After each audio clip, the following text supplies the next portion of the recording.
नमस्कार। Charles Bukowski जो एक रेबल पोएट रहे हैं, एक कंट्रोवर्शियल पोएट रहे हैं अमेरिका के, उनकी एक बहुत ही इंटरेस्टिंग सी कविता है the worst and the best.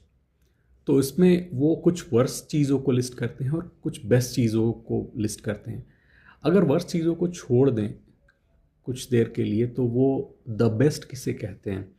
तो भाई कवि हैं और ऊपर से रेबल कवि हैं। दुनिया को वो उस नज़र से नहीं देखते जिस नज़र से बाकी लोग देखते हैं। वो दूसरी चीज़ों को तरजीह देते हैं। तो वो किन चीज़ों को द बेस्ट कहते हैं? वो कहते हैं कि falling through the sky firing squads that's the best.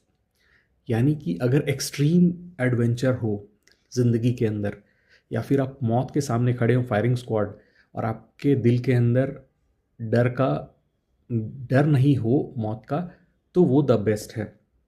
फिर आगे वो कहते हैं कि वो किसी सुदूर देश जैसे इंडिया के बारे में आप सोच रहे हों, यानी आप फैंटेसी में हों, किसी चमक दमक के पीछे ना हो, और ऐसे देश के पीछे जाएं जहाँ पे जो शायद फर्स्ट वर्ल्ड कंट्री ना हो, थर्ड वर्ल्ड कंट्री हो, तो वो द बेस्ट कहलाएगा। वो ये कह रहे हैं कि आप किसी पॉपकॉर्न की दुकान को बैठ करके देखते रहें, वो द बेस्ट है। या फिर वो कहते हैं कि जब बुल फाइट हो रही हो और बुल को जो प्रताड़ित करने वाला, मारने वाला जो व्यक्ति है, जिसे मैटाडोर कहते हैं, उसी को बुल परास्त कर दे, तो फिर वो सीन जो है वो द बेस्ट है। और वो आगे कह रहे हैं कि छोटी छोटी चीज़ें जो हैं, जैसे कि आप कभी किसी चिड़िया को दाना खिला रहे हो, या फिर आप धीरे धीरे चाकू से टमाटर काट रहे हो घर के अंदर, ये छोटी मोटी चीज़ें जो हैं वो भी द बेस्ट हैं।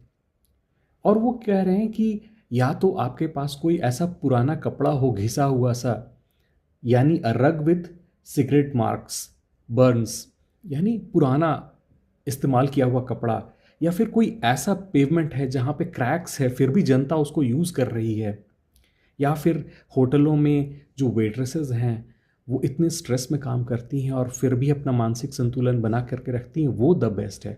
चार्ल्स बुकोवस्की कह रहे हैं कि देखिए, मेरे हाथ और दिमाग और हाथ पैर सुन्न हो जाएं, ये दुनिया जो है वो पत्थर की बन जाए, या इस दुनिया में आग लग जाए, मुझे कोई फ़र्क नहीं पड़ता, वो द बेस्ट है।